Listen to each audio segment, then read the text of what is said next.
Hello, my name is Chris Gregory. Welcome to Heartland Horseshoe School. We are in the year 2008. You have this piece of bar stock that is rectangular in shape, and I'm going to put a wedge into it, if you will. And that wedge is just going to be moving metal, not removing. Okay? When that happens, that corner comes across here, and that wants to open up in that manner. So now I'm going to have a weak outside edge if I don't prepare the material for that. Okay? And if I want to just smash this back, then I will end up closing up my crease.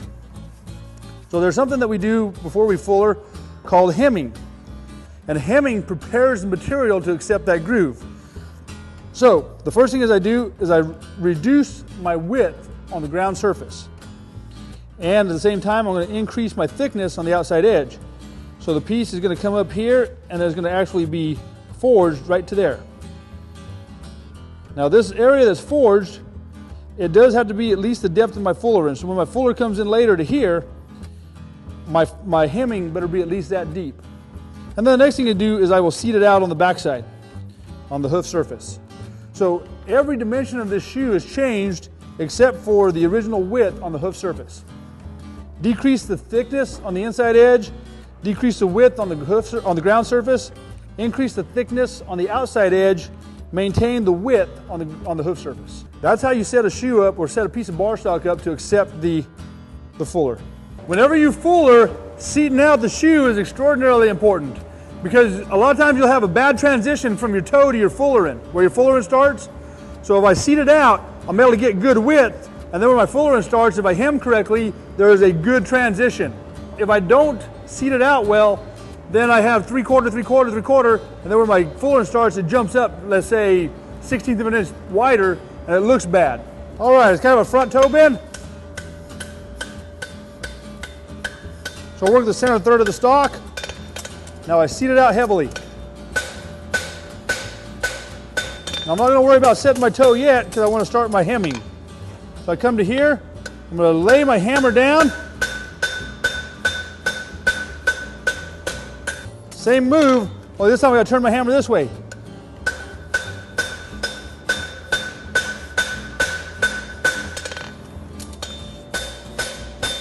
Hitting the inside. You gotta be careful you don't hit the outside. You just spent that time putting that hemming together, and if you hit the outside, you're gonna ruin what you just started. All right, then I mark my fuller in. And I don't mark it very deep or very much, just get it going.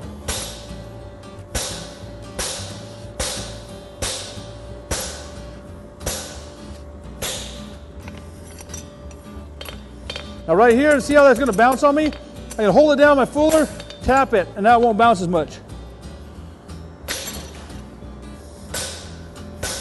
Okay, so toe bend, hemming, mark your fuller in. Now I'm going to make a hockey stick. So I will stop right there, do a little more hemming, thin out the inside,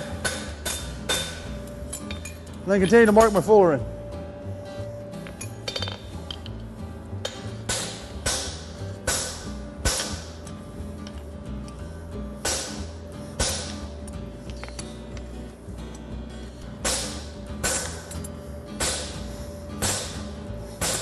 I'm going to lift my fuller, hit that edge, lower.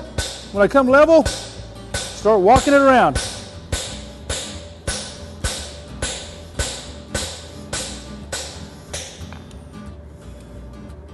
Edge, down, flat. And just start walking it. Then you get your 4-punch.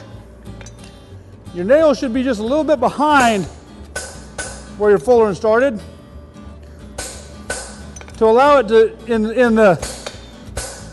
regular world settings, you will want to be able to pull that toenail as well. So that's why you started just a little behind. Now turn it over, just like I do on a regular shoe. Hammer around it, box. I'm going to take care of my shape and my frog eyes.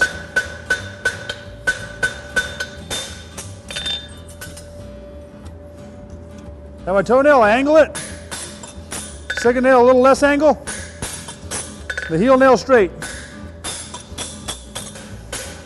It lowers my nail exit depth. My toenail is coarse, my second nail is in the middle, my heel nail is fine. Okay, when you're coming to you with a fuller, when you get to the end, you hit flat, then you lower, and hit that outside edge. Toenail at an angle, second nail, a little less angle, heel nail, straight up and down. So when my bar is square here, that shoe is leaning to my left, like the pattern is. But I just need to define it a little bit more. Do some boxing.